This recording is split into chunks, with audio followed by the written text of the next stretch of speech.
All right, music fans, welcome back. Harmless Dave here, talking real music in real time for a few real people out there, just like you, just like me.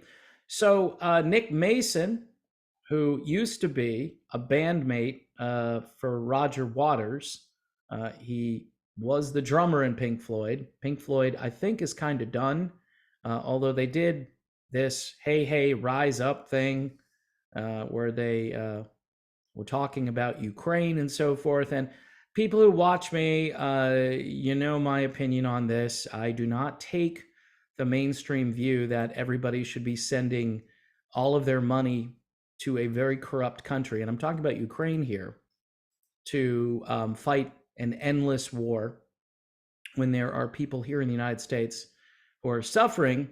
And I understand that lots of people are dying in this war, but nobody seems to understand that this thing called diplomacy could be employed. And I'll get into that a little bit more possibly here. But I want to talk about how Nick Mason apparently has heard the new version of Dark Side of the Moon. And he says he likes it. He says it's annoyingly brilliant. Or he says it's absolutely brilliant, but he was annoyed by the fact that he liked it so much. Anyway, it's good though to see Nick Mason coming to the side of Roger Waters. There were a few other musicians who lent their support to Waters because he had a concert canceled in Germany as part of his This Is Not a Drill tour. The show was pulled by the officials at the Frankfurt City Council following accusations of anti-Semitism. Following the ban, a petition to overturn the decision was launched online and signed by names including Nick Mason, Eric Clapton, who was just on the show here, Brian Eno, and Tom Morello. Currently, the petition has over 23,000 signatures. So it appears that, people understand the reality of what's happening between, say, Israel and Palestine. That's going to be a real slow one for Americans to really get a hold of, especially American Christians, because for I don't know how many decades now, Israel, just no matter what they do, they're untouchable, and you can't even approach the topic, I've noticed.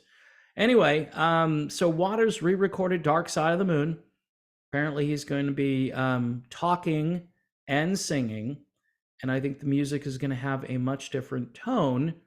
But Nick Mason says he supports the concept of revisiting classic tracks and presenting them in a new way, stating it allows musicians to develop the original release. That's interesting.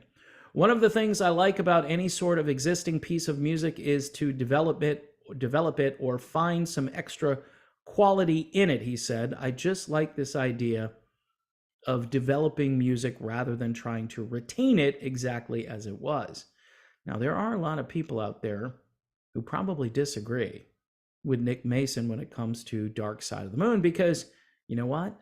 It's such an iconic original album, and it's celebrating its 50th anniversary. And hence, Roger Waters, who was there for the original, is back with his new version. I'm not sure when Rogers will be released, but I'm actually looking forward to hearing it. And you know what? My guess is I'm not going to like it. That's my guess, but you never know. So Nick Mason says he actually sent me a copy, meaning Waters, and he was working on a number of the tracks, and he wrote back to Roger Waters and said, annoyingly, it's absolutely brilliant.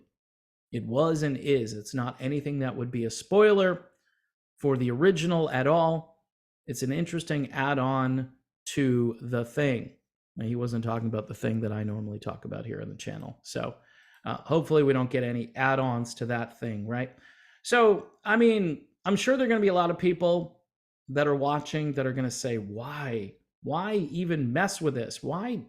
It's just such an iconic album, and you're going to go in there and redo it, and there are a number of albums that bands probably shouldn't touch, and you would think Dark Side of the Moon might be one of those albums. Well, it's hard to tell somebody who was writing music for the original album not to go back and do something, since Pink Floyd isn't getting back together again in its original form. And apparently, after that Hey Hey Rise Up disaster, which shouldn't have ever seen the light of day and should have never been attributed to Pink Floyd, in my humble opinion. But after that, David Gilmour said, yeah, no more Pink Floyd. We're done. And honestly, I thought they were done prior to that. But because this war is so urgent, and rather than doing diplomacy, we need to, hey, hey, rise up and never stop fighting, because that will ensure that America goes bankrupt, and most of Western Europe has the same fate. And the people who are suffering in Ukraine will continue to suffer. I mean, this is not a good game plan. Same with Germany, right? I mean, a lot of people in Germany this winter were very, very cold. And hopefully Germans got through. But, pipeline blows up, and then they have no, natural gas going to Germany. Russia teaming up with China now. So for all of you who don't have any clue about foreign policy, you might want to listen to what Roger Waters has to say, because he's pretty smart. I don't agree with Roger on some things, and I've said that here, but when it comes to foreign policy, the guy is spot on. He's really sharp. So in any event, people, we shall see if this Dark Side of the Moon is something that people are going to need in their music collection. If you're a fan of Waters or Pink Floyd, a lot of people are just shaking their head going, don't do it. But apparently it's already done. It's in the can, waiting to be released. I'm not sure when the release date is, but I'm sure there'll be a big announcement. Meanwhile, Roger Waters continues on his tour. This is not a drill.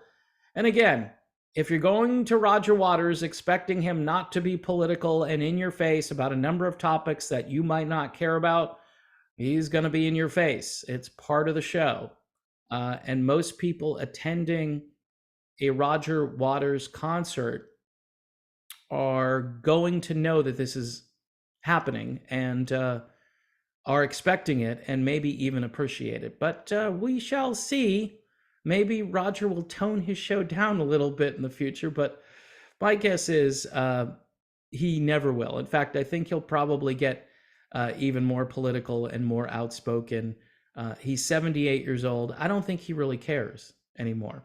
See, when you get older, you just don't care what people think about you. It's actually very liberating because, hey, listen, don't bug me. I've lived a long time, and life is short right now, so I'm just going to tell you what I think. And hence, that's the theme of this channel, although I'm not quite as old as Roger Waters, but you know what? I appreciate his overall outlook on things. And yeah, so that's it. Don't forget to check out my Patreon if you want to support the channel. Also, YouTube memberships is a thing now. $2.99 a month if you want to support the channel. A lot of people are watching the channel thanks to my interview with Eric Clapton, who, by the way, also supports Roger Waters in his efforts to actually have concerts and not be canceled. So I think that's a kind of a cool thing there. But yeah, I appreciate people coming over here. I'm not quite like everybody else. I'm a little bit weird. I talk politics. I talk even about religion from time to time. Things that you're not supposed to talk about, especially when your channel is called The Real Music Observer. Stay in your lane, dude. That's all I ever hear is stay in your lane, dude. My lane is where I want my lane to be. How's that? Thanks for watching. See you soon.